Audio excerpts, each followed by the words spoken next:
me come on. After doing 20. Nina, what do?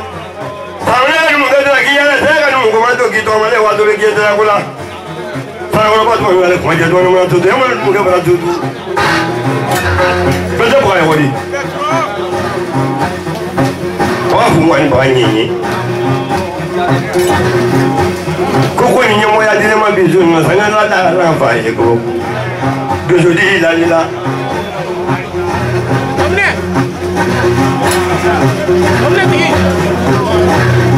Most of them want to go and take a more of one. One more to come over.